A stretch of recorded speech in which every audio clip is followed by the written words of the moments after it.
அல்லாஹ்வுடைய ரசூல் மரணிப்பதற்கு 3 நாள், ஒரு இஷாவுடைய நேரம். மக்கள் எல்லாம் தொழுகைக்கு எதிர்பார்த்து மஸ்ஜித் நபவியில் நின்று கொண்டிருந்தார்கள். ரசூல் ஸல்லல்லாஹு அலைஹி வஸல்லம் ஆயிஷா அவர்களிடத்திலே மக்கள் இஷா தொழுது விட்டார்களா என்று கேட்டார்கள். இல்லை என்று சொல்லப்பட்டது. ஒலு செய்ய எனக்கு தண்ணீர் எடுத்து வையுங்கள் என்று சொல்லி படுத்துக் கொண்டிருந்த ரசூல் ஸல்லல்லாஹு அலைஹி வஸல்லம் எழுந்து ஒது செய்ய முற்பட்டார். மயக்கமுட்டு கீழே விழுந்து விட்டார். அப்பொழுதுதான் அல்லாஹ்வுடைய ரசூலுக்கு தெரிகிறது, இனி நம்மால் நடக்க முடியாது, எழுந்து கூட நிற்க முடியாது என்பதை அல்லாஹ்வுடைய ரசூல் புரிந்து கொண்டார்கள். இருந்தாலும் சிறிது நேரத்தில் முகத்தில் தண்ணீர் தொளித்து உணர்வு வந்தவுடன் மீண்டும் ரசூல் ஸல்லல்லாஹு அலைஹி வஸல்லம் மக்கள் இஷா தொழுது விட்டார்களா என்று கேட்டார்கள். இல்லை என்று சொல்லப்பட்டது. 2வது முறையும் அல்லாஹ்வுடைய ரசூல் எழுந்து நிற்க முயற்சி செய்யும் போது மீண்டும் மயக்கமுற்று கீழே விழுந்து விட்டார். 3 முறை மயக்கமுற்று கீழே விழுந்தவுடன் இனி நம்மால் நிச்சயம் பள்ளிக்கு செல்ல முடியாது என்பதை உணர்ந்து, பள்ளியும் வீடும் வெகு தொலைவல்ல, வீட்டினுடைய திரைச்சீலையை திறந்து பார்த்தால் பள்ளியில் மக்கள் தொழுவது தெரியும். அந்த அளவுக்கு வீடும் பள்ளியும் நெருக்கமாக இருந்த வீடு அல்லாஹ்வுடைய ரசூலுடைய வீடு. அங்கு ஒரு எட்டு எடுத்து வைத்து மக்களுக்கு தொழுகை நடத்த முடியாத அளவுக்கு 3 முறை மயக்கமுற்று கீழே விழுந்தவுடன் தன்னுடைய மகள் ஆயிஷா, தனது மனைவி ஆயிஷா அவர்களை பார்த்து, உம்முடைய தந்தை அபூபக்கர் உண்டா என்று கேட்டார். உண்டு யா ரசூலல்லாஹ் என்று சொன்னவுடன் அபூபக்கரை அழைத்து மக்களுக்கு இமாமத்தாக இஷா தொழுகை நடத்துமாறு நான் கட்டளையிட்டேன் என்று சொல்லுங்கள் என்று சொன்னவுடன் ஆயிஷா அவர்களை பாருங்கள், யா ரசூலல்லாஹ், என்னுடைய தந்தையை உங்களுக்கு தெரியாதா? நீங்கள் நின்று தொழுகிற இடத்தில் அவர் நின்று தொழுதினால் குர்ஆன் வசனம் ஓதும் போது அழுது விடுவாரே யா ரசூலல்லாஹ் உங்களை நினைத்து.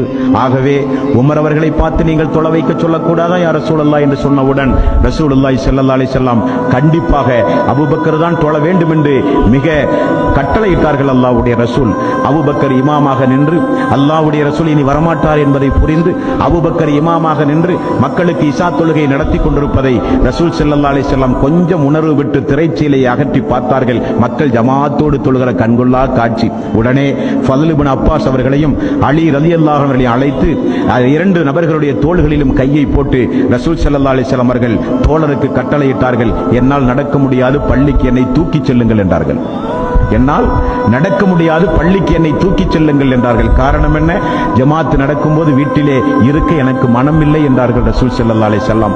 ஆயிஷா ரலியல்லாஹு அன்ஹா அவர்கள் சொல்கிறார்கள், அல்லாஹ்வுடைய ரசூலை அந்த 2 தோழர்களும் தூக்கிச் சென்றதை வீட்டிலே இருந்து நான் பார்த்தேன். கால் கூட பூமியிலே ரசூல் ஸல்லல்லாஹு அலைஹி வஸல்லம் அவர்களால் வைக்க முடியவில்லை. பெருவிரல் கீழே பூமியில் கோடு போட்டு சென்றது. ஒரு ஆட்டை தூக்கி கொண்டு வருவதைப் போல அல்லாஹ்வுடைய ரசூலை தூக்கிச் சென்றார்கள். அல்லாஹ்வுடைய ரசூல் தூக்கி கொண்டு வருவதை பார்த்த உடனே அபூபக்கர் சித்திக் ரலியல்லாஹு அன்ஹு அவர்கள் இமாமில் இருந்து பின் வர ஆரம்பித்தார்கள். அல்லாஹ்வுடைய ரசூல் அவருடைய முதுகு தண்டிலே கை வைத்து அவரை இமாமாக நின்று தொழ வைக்க உத்தரவிட்டு, மறைமுகமாக பேச்சில்லாமல் செய்கையின் மூலமாக உத்தரவிட்டு அவருக்கு அருகில் அல்லாஹ்வுடைய ரசூல் அமர வைக்கப்பட்டார். இஷா தொழுகை நடத்த ஜமாத்தில் கலந்து கொண்டார்கள் என்று நாம் பார்க்கிறோமே. மரண நேரத்தில் கூட, சக்கராத்துடைய நேரத்தில் கூட முகத்திலே ஈரத்துண்டை போட்டுக் கொண்டிருந்த ரசூல் ஸல்லல்லாஹு அலைஹி வஸல்லம் அந்த முகத்திலே இருக்கிற துண்டை அகற்றி, மக்களே தொழுகை, மக்களே தொழுகை, மக்களே தொழுகை, தொழுகையை பேணுங்கள், தொழுகையை கைவிட்டு விடாதீர்கள், தொழுகையை பேணுங்கள் என்று ரசூலுல்லாஹி ஸல்லல்லாஹு அலைஹி வஸல்லம் கடைசி நேரம் வரை இந்த உம்மத்திற்கு தொழுகையை பற்றி மிக கடுமையாக அல்லாஹ்வுடைய ரசூல் வலியுறுத்தி சொன்னார்களே. அந்த தொழுகையை தொழாமல் ஒரு மனிதன் வீணடித்தால் அவனுக்கு நரகத்தில் கொடுக்கப்படுகிற தண்டனை அல்ல, கபரிலே கொடுக்கப்படுகிற தண்டனை, அவனுடைய தலை சிதைக்கப்படும். மக்கள் எல்லாம் ஹய்யால ஸலா ஹய்யாலல் ஃபலா, தொழுகையின் பக்கம் வாருங்கள், வெற்றியின் பக்கம் வாருங்கள் என்கிற பாங்கோசை சொல்லப்பட்டவுடன் மக்கள் பள்ளியை நோக்கி ஓடோடி விரைந்தார்கள்.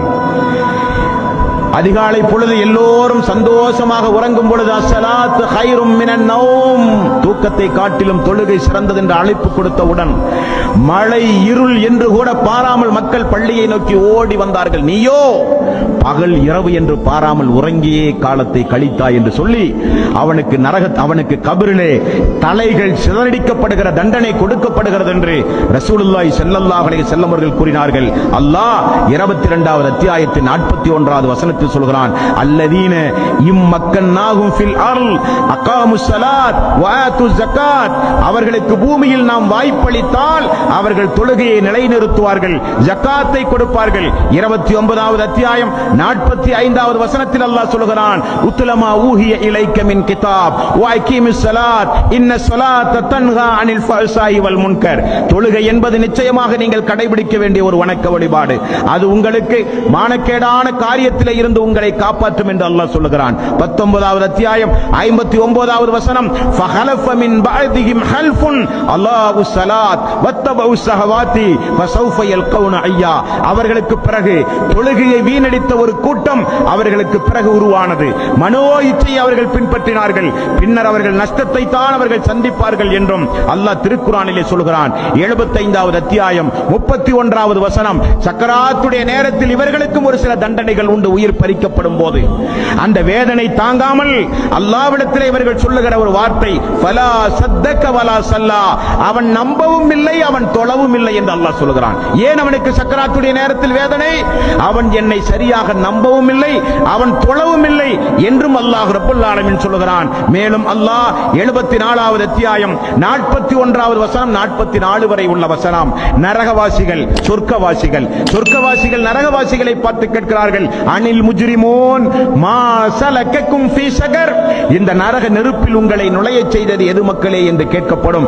அவர்கள் சொல்லுகிறார்கள், மா ஸகர் காலு லம் நக்கு மினல் முஸல்லீன், தொழுகிற மக்களோடு சேர்ந்து நாங்கள் தொழவில்லையே என்று தொழாத மக்கள் நரகத்திலும் தண்டனை வாங்கி பொறுக்க முடியாமல் சொர்க்கவாசிகளை பார்த்து பரிதாபமாக பதில் சொல்லுகிறார்கள் என்றும் அல்லாஹ் திருக்குர்ஆனிலே சொல்கிறான். மார்க்கத்தை ஏற்காத மக்கள் இருந்தால் தாமதம் இல்லாமல் மார்க்கத்தை ஏற்றுக்கொள்ளுங்கள், மரணம் வந்தால் உங்களை யாராலும் காப்பாற்ற முடியாது.